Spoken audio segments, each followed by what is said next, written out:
قرآن حکیم میں کھول کے پڑھ لیجئے گا، یہ میں کو اپنی طرف سے بیان نہیں کر رہا. ہمیں جس خدا کا تعارف کروایا گیا نا این جی اوز کے ذریعے اور یہ میٹھی میٹھی باتیں کرنے والے واعظین کی طرف سے، وہ خدا اور ہے. اور جس خدا کا تعارف اللہ کے محبوب صلی اللہ علیہ وآلہ وسلم نے کروایا اس قرآن حکیم کے ذریعے، وہ خدا اور ہے. اللہ کا کوئی رشتہ دار نہیں میرے بھائیوں. جس کو پنجابی کہتے ہیں نا کنو کڈ لو یہ گل. سیدنا سعد ابن ابی وقاص رضی اللہ تعالیٰ عنہ کو جب جنگ قادسیہ کے لیے سیدنا عمر فاروق رضی اللہ تعالیٰ عنہ نے روانہ کیا پرشین امپائر کے خلاف، جو اس وقت دو سپر پاورز میں سے ایک سپر پاور تھی، ایک رومن امپائر تھی جو جنگ یرموک میں گر گئی، اور جنگ قادسیہ کے اندر پرشین امپائر بھی گھٹنے ٹیک گئی. تو سعد ابن ابی وقاص چونکہ نبی علیہ السلام کے ننیحال کے خاندان سے تھے، رشتے میں آپ صلی اللہ علیہ وآلہ وسلم کے ماموں لگتے تھے، تو سیدنا عمر نے ان کو خط لکھا کہ اے سعد اس بات پہ مت اکڑنا کہ تم اللہ کے نبی کے ماموں ہو، یاد رکھنا اللہ کی کسی کے ساتھ کوئی رشتہ داری نہیں ہے، اللہ کا کوئی رشتہ دار نہیں ہے. دیکھ لینا بخاری اور مسلم کی متفق علیہ حدیث ہے کہ میری بیٹی فاطمہ جنتی عورتوں کی سردار ہے، اور جامعہ ترمذی کی صحیح حدیث ہے کہ حسن و حسین جنتی نوجوانوں کے سردار ہیں. لیکن اسی فاطمہ سلام اللہ علیہا جو جنتی عورتوں کی سردار ہے، اس کے بارے میں صحیح بخاری اور صحیح مسلم کے اندر متفق علیہ حدیث ہے کہ آپ صلی اللہ علیہ وآلہ وسلم نے فرمایا، اے میری بیٹی فاطمہ، میرے مال سے جو کچھ تو نے لینا ہے مجھ سے لے لے، اگر اللہ کے حضور تو پکڑی گئی تو میں تیرے کچھ کام نہیں آؤں گا، میرے مال سے جو مرضی لے لے. یہ آپ کو تو کہا گیا تھا، لیکن ہمیں سنایا گیا تھا کہ کوئی ایسا فرسودہ عقیدہ نہ رکھ لینا کہ بغیر اعمال کے ہی انسان کو جنت مل جائے گی. اعمال اور اللہ کی رحمت دونوں چیزیں شامل حال ہوں گی، صرف اعمال بھی کوئی شے نہیں ہے. بخاری اور مسلم دونوں میں یہ حدیث موجود ہے کہ آپ صلی اللہ علیہ وآلہ وسلم نے فرمایا کوئی شخص بھی محض اپنے اعمال کی بنیاد پر جنت میں نہیں جائے گا. ایک صحابی نے بڑی جرت کر کے پوچھا، اللہ کے رسول صلی اللہ علیہ وآلہ وسلم کیا آپ بھی؟ آپ نے فرمایا ہاں میں بھی، جب تک میرے رب کی رحمت مجھے ڈھانپ نہ لے میں بھی محض اپنے اعمال کی بنیاد پر جنت میں داخل نہیں ہوں گا. تو اعمال بھی ہیں اور رحمت بھی ہے، صرف اعمال بھی کوئی شے نہیں اور صرف رحمت بھی کوئی شے نہیں ہے. ورنہ امام محمد غزالی رحمہ اللہ تعالی کا قول جو ہے مجھے بڑا پسند ہے اس کانٹیکسٹ میں، جو کیمیائے سعادت میں انہوں نے علماء سو کی کلاس لی ہے. اب یہ سخت باتیں اگر میں اپنی ریفرنس سے کروں تو لوگوں کو بری لگیں گی. امام محمد غزالی فرماتے ہیں کہ ایسے علماء جو ممبروں پر چڑھ کر اللہ تعالیٰ کی رحمت کی آیات آؤٹ آف کانٹیکسٹ سنا کر، قرآن حکیم میں جہاں پر بھی رحمت کی آیات اور توبہ کی آیات آئیں وہ اس اعتبار سے آئیں کہ جو توبہ کرنے کے بعد اصلاح کر لے. پورے قرآن میں کوئی ایک آیت بھی ایسی نہیں ہے کیٹاگوریکل کہ انسان اپنی اصلاح نہ کرے اور اللہ تعالیٰ فرمایا کہ میں اپنی رحمت کے دروازے اس کے لیے کھول دوں گا. قطعاً ایسی کوئی آیت نہیں ہے. تو جو علماء، امام غزالی فرماتے ہیں کہ اللہ کی رحمت کی آیات سنا کر لوگوں کو اللہ تعالیٰ سے غافل کر رہے ہیں، کیا یہ لوگوں کو یہ میسج دینا چاہتے ہیں کہ قرآن حکیم میں جو اللہ کے نافرمانوں کے لیے دھمکیاں آئی ہیں یہ سب کی سب فضول باتیں تھیں، اور انبیاء کرام علیہ السلام جو اللہ کے عذاب سے ڈراتے رہے یہ صرف شغل میلہ تھا اور آخرت میں کوئی پکڑ نہیں ہونی؟ ایسے علماء واجب القتل ہیں. یہ امام غزالی فرما رہے ہیں کہ حکومت وقت کا کام ہے کہ ان پر توبہ پیش کرے، ورنہ ان کو قتل کروائے، ان علماء کو جو اللہ تعالیٰ کا یہ غلط تصور پیش کر کے لوگوں کو اللہ کا باغی بنا رہے ہیں. اور اکثر واعظین اس وقت یہی ہیں اور لوگ انہی کی باتوں کے اوپر خوش ہیں، انہی این جی اوز کی باتوں کے اوپر خوش ہیں، انہی دنیا دار علماء جو دنیا داروں کو خوش کرنے کے لیے باتیں کرتے رہتے ہیں اور کہتے ہیں اللہ تعالیٰ بڑا غفور رحیم ہے جی، جو مرضی کرو، اللہ نے ساڑی نوازا نہیں چاہیے دیا. اور بھائی اللہ نے کب کہا ہے کہ مجھے تمہاری نمازیں چاہیے؟ اللہ تو کہتا ہے تمہیں تمہارے لیے نمازیں چاہیے. اور نماز کو اتنا کیجول بنا لیا انہوں نے. صحیح مسلم کے اندر حدیث ہے، آپ صلی اللہ علیہ وآلہ وسلم نے فرمایا بندے کے کفر اور اسلام کے درمیان فرق ہی نماز ہے. جو نماز پڑھتا ہے وہ مسلمان ہے، اور جو نماز نہیں پڑھتا وہ پاکستان کے شناختی کارڈ میں مسلمان ہے، اللہ کی ڈیفینیشن میں وہ عملاً کافر ہے. صحیح مسلم انٹرنیشنل نمبرنگ کے مطابق 246 نمبر حدیث ہے. آپ جا کے پی ڈی ایف کھول لیں، اسلام 360 میں جا کے 246 نمبر حدیث صحیح مسلم کتاب الایمان چیپٹر میں کھول کے دیکھ لیں کہ بندے کے کفر اور اسلام شرک اور اسلام کے درمیان فرق ہی نماز ہے۔ آپ بے شک اپنے آپ کو مسلمان کلیم کرتے رہے، لیکن وہ شناختی کارڈ والا مسلمان ہے، نکاح طلاق والا مسلمان ہے، اس کا جنازہ بھی پڑھ دیا جائے گا، پیدا ہوگا اذان بھی دے دی جائے گی، اللہ کے حضور وہ مسلمان نہیں ہے، وہ بس کلمے کا ہی ہم احترام کرتے ہیں، ادروائز تو عملاً کافر ہے وہ۔ اسی طریقے سے جامعہ ترمذی میں حدیث ہے، سنن نسائی کے اندر حدیث ہے، سنن ابن ماجہ کے اندر حدیث ہے کہ آپ صلی اللہ علیہ وآلہ وسلم نے فرمایا جس نے نماز چھوڑ دی گویا اس نے کفر کیا، من ترک الصلاۃ متعمدا فقد کفر۔ اب اس سے زیادہ اور کیا سخت بات کی جائے کہ کسی کو یقین آئے کہ جس نے جان بوجھ کے نماز چھوڑ دی اس نے کفر کیا۔ اب جان بوجھ کے یہ نہ سمجھیے گا کہ جی میں بال بچیاں دے یہ کمائی کرتا رہنا تھا منو ٹائم نہیں ملتا۔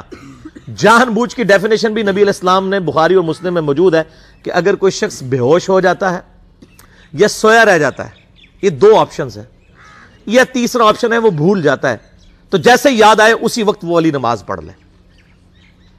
لیکن جو شخص دنیا کو ٹاپ پرائورٹی مانتا ہے، اپنا آفس چھوڑنے کے لیے تیار نہیں، اپنا کلینک چھوڑنے کے لیے تیار نہیں ہے، اور اپنی دکان چھوڑنے کے لیے تیار نہیں ہے نماز کے لیے، تو ظاہر ہے کہ وہ تو اپنے آپ کو دھوکہ دے رہا ہے۔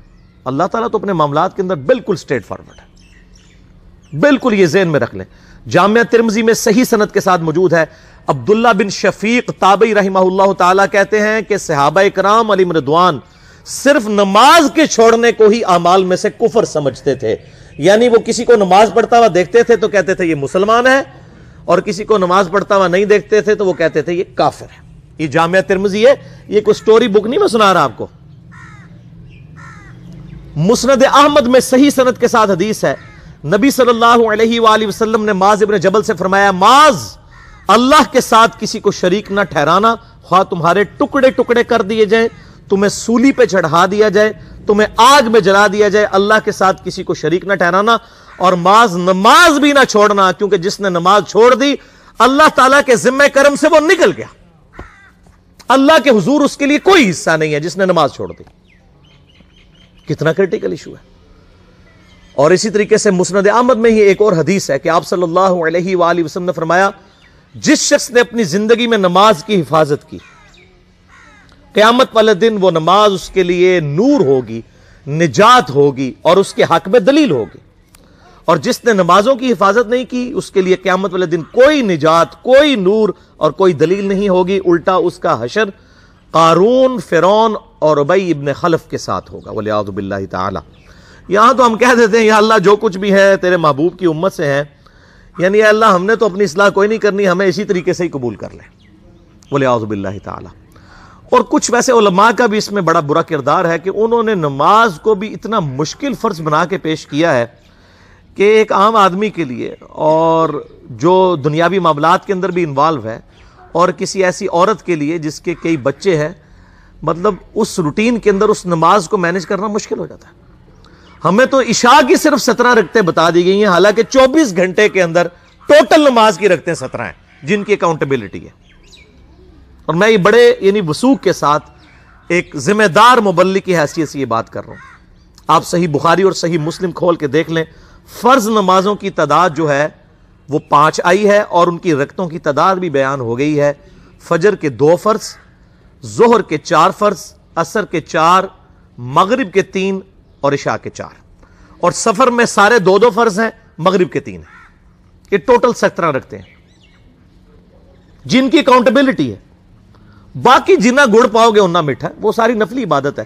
وہ بخاری اور مسلم دونوں میں حدیث ہے، جس نے فرض کے علاوہ 12 رکعتوں میں استقامت کی، اور وہ 12 رکعتیں آپ صلی اللہ علیہ وآلہ وسلم نے پڑھ کے بھی بتائیں، اور امہات المومنین میں سے سیدہ عائشہ نے، سیدہ ام سلمہ نے، سیدہ ام حبیبہ رضی اللہ عنہن نے روایت بھی کی کہ 2 فجر سے پہلے، 4 ظہر سے پہلے، 2 ظہر کے بعد، 2 مغرب کے بعد، 2 عشاء کے بعد، یہ 12 سنت موقدہ، جس نے یہ پڑھی اسے جنت میں محل ملے گا۔ اگر کوئی نہیں پڑھتا تو گنہگاری والا معاملہ کوئی نہیں ہے۔ اسی طریقے سے اس کے علاوہ ایک اور وطر کی نماز ہے جو سنت موقدہ ہے، وہ سیدنا مولا علی رضی اللہ تعالیٰ عنہ علیہ السلام کا قول ہے کہ وطر سنت ہے، سنت ہے، سنت ہے، مگر اسے مت چھوڑو۔ ہے سنت ہے لیکن تاکیدی ہے۔ آپ صلی اللہ علیہ وآلہ وسلم نے سفر میں بھی وطر اور فجر کی 2 سنتیں پڑھی ہیں، لیکن یہ صرف افضلیت کے اعتبار سے تاکیدی ہیں، ان کی کاؤنٹیبلٹی کوئی نہیں ہے۔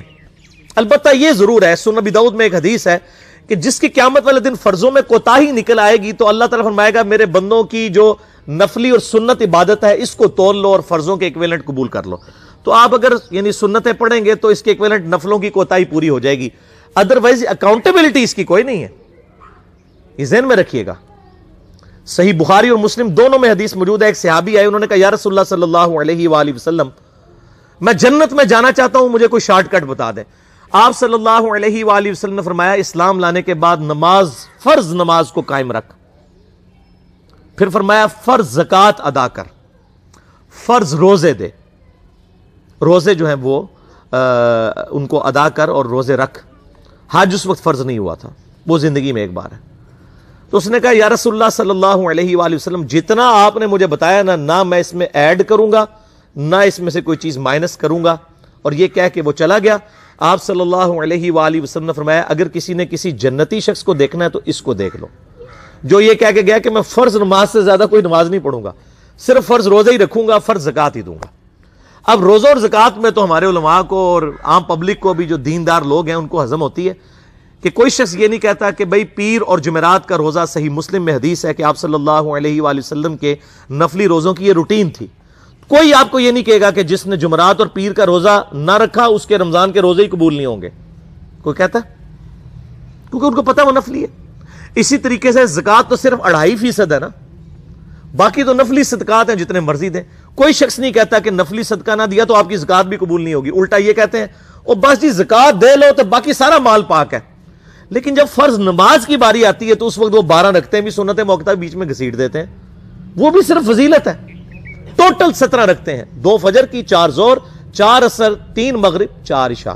یہ میں کو اپنے لیے گراؤنڈ نہیں بنا رہا، میں تو الحمدللہ اس کے علاوہ بھی نفلی عبادت کرتا ہوں، لیکن میں بتا رہا ہوں خدا کے لیے لوگوں کو دین ایسا مشکل نہ پیش کریں کہ جو نبی علیہ السلام نے امت کو وہ دین نہیں دیا ہوا، اپنی مرضی سے انجیکٹ نہ کریں دین، لوگوں کے لیے مشکلات نہ کھڑی کریں، ان کو فرض نماز تک رکھے۔ پھر انشاءاللہ کئی لوگوں کو میں نے اس نے نماز شروع کروائی، انہوں نے سنت نماز بھی، نوافل بھی شروع کر دی ہیں، لیکن آپ کم از کم وہ ڈیٹم لیول تو اچیو کروائیں لوگوں کا۔ لیکن فرض نماز کی باری آتی ہے کہتے ہیں جی سنتے بھی حصہ ہیں، کہاں سے میرے بھائیوں حصہ ہیں؟ وہ 17 رکھتے ہیں، سنتیں پڑھیں گے ثواب ہے، نہیں پڑھتے گناہ کوئی نہیں ہے۔ تو کم از کم فرض تو ادا کریں، اس کے لیے آپ کو ٹوٹل 24 گھنٹے میں میرے خیال ہے 40 منٹ بھی نہیں چاہیے فرض پڑھنے کے لیے۔ تو اس کے اوپر تو استقامت کم از کم ہم اختیار کریں، اور چھوٹی چھوٹی جو نٹی گٹیز ہیں ان کو تو ہم نے اتنا فالو کیا ہوا ہے، اور فرض نماز کے بارے میں ہم اتنے کیجول ہو جاتے ہیں۔ تو یہ فرض نماز کی امپورٹنس اس حوالے سے ضروری تھی۔